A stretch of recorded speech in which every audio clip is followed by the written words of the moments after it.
പുന്നപ്ര വയലാറിലും നാം നടത്തിയ പോരാട്ടങ്ങളുടെ ഭാഗമായിട്ടാണ് ഈ നാട് ലോകത്തിലാകെ മാതൃകയുള്ള നാടായി മാറിയത്. ആ നാടിനെ ഭ്രാന്താലയമാക്കാൻ വർഗീയ ഫാസ്റ്റുകൾ കടന്നു വരുന്ന ഒരു പുതിയ കാലഘട്ടം. ഈ കേരളത്തിലെ കലാലയങ്ങളെ, സർഗാത്മക ക്യാമ്പസുകളെ ഇവിടെ വർഗീയവാദികളുടെ വേദിയാക്കി മാറ്റാൻ വർഗീയ ഫാസിസ്റ്റുകൾ കടന്നു വരുന്നുകൊണ്ടിരിക്കുന്ന ഒരു പുതിയ കാലഘട്ടം. ഞങ്ങളെല്ലാം മുദ്രാവാക്യം ഉയർത്തിപ്പിടിക്കുന്നത് മഹാനായ എഴുത്തുകാരൻ വൈക്കം മുഹമ്മദ് ബഷീർ പ്രേമലേഖനത്തിലൂടെ നമ്മോട് ചോദ്യചിഹ്നമായി ബാക്കി വെച്ച ആ പേരിന് വേണ്ടിയുള്ള പോരാട്ടമാണ്. ജാതിക്കും മതത്തിനും അപ്പുറമായി സാരാമയും കേശവൻ നായരും തങ്ങൾക്ക് മകൾക്കിടാൻ തീരുമാനിച്ച പേര് ആകാശമിഠായി എന്നായിരുന്നു. ജാതിയും മതവും ഇല്ലാത്ത ആ ആകാശമിഠായികൾക്ക് വേണ്ടിയുള്ള പോരാട്ടം, അതാണ് കേരളത്തിലെ ക്യാമ്പസുകളിൽ എസ്എഫ്ഐ ഏറ്റെടുക്കുന്നത്. ഈ നാടിന് വേണ്ടിയുള്ള പോരാട്ടം പ്രിയപ്പെട്ടവരെ, അതാണ് എസ്എഫ്ഐ ഏറ്റെടുക്കുന്നത്.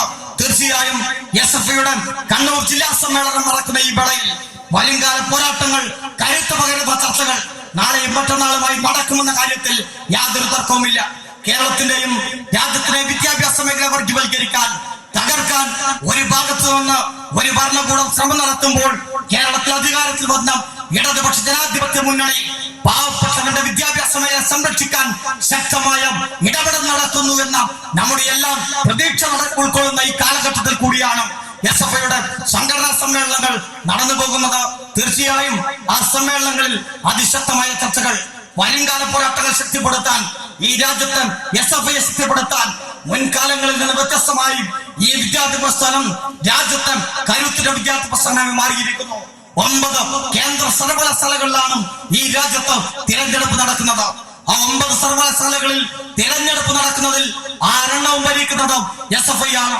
കേരളത്തിലെ കേന്ദ്ര സർവകലാശാല, കർണാടകയിലെ Gulbarga university, Pondicherry university, Hyderabad central university, ഇഫ്ലു university, JNU university ഉൾപ്പെടെയുള്ള രാജ്യത്തെ 6 സർവകലാശാലകൾ, കേന്ദ്ര സർവകലാശാലകൾ അടക്കി വാഴുന്ന പ്രസ്ഥാനം, അതാണ് എസ്എഫ്ഐ എന്ന് പറയുന്ന വിദ്യാർത്ഥി പ്രസ്ഥാനം.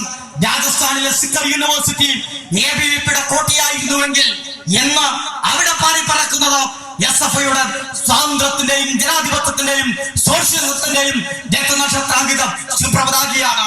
ഉത്തർപ്രദേശിലെ അലഹബാദ് സർവകലാശാലയിൽ കഴിഞ്ഞ കാലങ്ങളിൽ 5 വോട്ട് തികച്ചു കിട്ടാത്ത എസ്എഫ്ഐ ഇന്ന് പ്രധാന മേജർ പോസ്റ്റുകളിൽ 2 ഭാരവാഹികൾ വിജയിപ്പിച്ചെടുക്കുന്ന ശക്തിയായി മാറിയിരിക്കുന്നു. ഹിമാചൽ പ്രദേശിൽ നടന്ന പോരാട്ടം, ഒറീസയിലെ കോളേജുകളെ തെരഞ്ഞെടുപ്പിൽ എസ്എഫ്ഐ വിജയിക്കുന്നു. ബംഗാളിൽ മമതയുടെ ഗവൺമെന്റ് ക്യാമ്പസുകളെ തെരഞ്ഞെടുപ്പ് തടഞ്ഞു വെച്ചുവെങ്കിലും തിരഞ്ഞെടുപ്പ് നടക്കുന്ന ക്യാമ്പസുകളിൽ ബംഗാളിലും എസ്എഫ്ഐ വിജയിക്കുന്നു. ത്രിപുരയിൽ മുഴുവൻ യൂണിവേഴ്സിറ്റികളും അടക്കി വാഴുന്ന പ്രസ്ഥാനമായി എസ്എഫ്ഐ മാറുന്നു.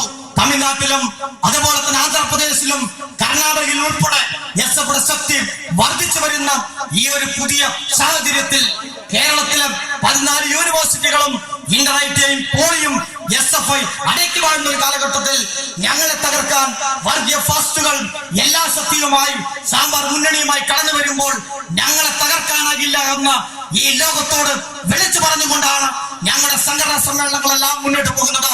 ആ രീതിയിൽ വരുംകാല പ്രവർത്തനങ്ങൾക്ക് കരുത്ത് പകരുന്ന ഒന്നായി ഈ സംഘടനാ സമ്മേളനവും എസ്എഫ്ഐയുടെ കണ്ണൂർ ജില്ലാ സമ്മേളനവും മാറും എന്ന കാര്യത്തിൽ ഒരു തർക്കവുമില്ല. ആ ആവേശം ഉൾക്കൊണ്ടുകൊണ്ട് തന്നെയാണ് ഈ രാജ്യത്തെ കരുത്തിന്റെ വിദ്യാർത്ഥി പ്രസ്ഥാനം ഈ സമ്മേളനത്തിൽ ഒത്തുചേരുന്നത്.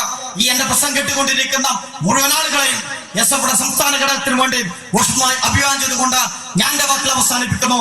പ്രിയപ്പെട്ടവരെ, അഭിവാദ്യം.